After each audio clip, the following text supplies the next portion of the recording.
Alucard, lovec démonov. Alucard, muž, ktorý odmieta temnotu. Jeho osud bol spečatený už od narodenia. Narodil sa v srdci impéria, ako syn člena 2. regimentu, elitnej jednotky Rádu svetla. Jeho otec bol priamym spolubojovníkom Tigreala, hrdinu impéria. Avšak počas Veľkej vojny proti démonom jeho otec zmizol v boji a bol vyhlásený za mŕtvého. Celý regiment bol označený za neposlušný a potupený namiesto pocty za statočnosť. Pre mladého Alucarda bola vojna spomienkou plnou bolesti a hanby. Od malička čelil výsmechu a hanbe, no v jeho hrudi horel plameň túžby očistiť otcovo meno a zničiť všetkých démonov. Opustil svoje rodné mesto a vstúpil do tajomného monastiera svetla. Ako sirota padlého vojaka bol rýchlo prijatý a pod dohľadom starších a Tigreala sa stal najlepším študentom svojej generácie. Tigreal mu rozprával o hrdinských činoch jeho otca, no za každým, keď sa spomenula jeho smrť, Tigreal stíchol a v jeho očiach sa objavil smútok. Alucard sa nikdy nezmieril s tým, že by bol jeho otec mŕtvý. Vo veku 18 rokov sa Alucard stal arbitrom svetla.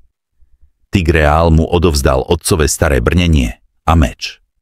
Alucard prisahal, že v otcovo meno zničí všetkých démonov. Temné zjavenie. Počas lovu démonov na hraniciach Barren Lands bol Alucard ťažko zranený magickým mečom. Temnota sa vkradla do jeho tela a začala ho meniť. Aby zastavil šírenie skazy, nechal si vyhotoviť špeciálne rukavice u starého kováča, jediného preživšieho spomedzi vojakov, ktorých zachránil jeho otec. Od neho sa Alucard dozvedel pravdu. Druhý regiment bol zradený, keď sa vtedajší vyšší rytieri vrhli za slávou bez ohľadu na bezpečnosť svojich mužov. Jeho otec obetoval svoj život, aby zachránil Tigreala a hlavné jednotky. Zrada a osamotenie. Alucard sa vrátil do hlavného mesta a konfrontoval Tigreala. Tigreal, zlomený vinou, priznal, že pravdu musel zamlčať kvôli tlaku svojej rodiny a impéria. Aj keď prosil o odpustenie, Alucard mu nedokázal ani odpustiť, ani ublížiť. Keď Alucard požiadal impérium, aby očistilo česť jeho otca, mocní rytieri odmietli. Naopak, vyhnali ho a označili za kacíra kvôli jeho démonickej pravej ruke. Monastier svetla ho zradil. Miesto, kde hľadal svetlo, ho uvrhlo do temnoty. Tak sa Alucard rozhodol, zanechal monastier svetla, opustil impérium a stal sa samotárskym lovcom démonov. Legenda.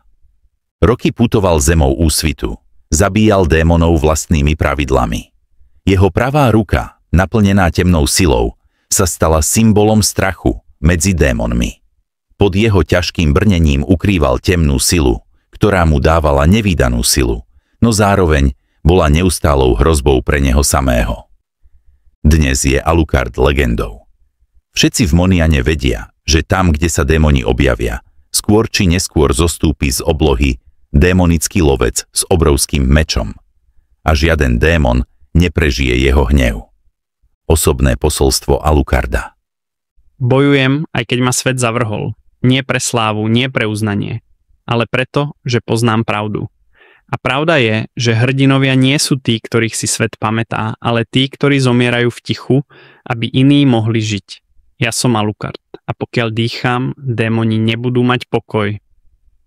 A ak sa ti môj príbeh páčil, nezabudni dať like a odber na tento kanál, pretože toto nie je koniec.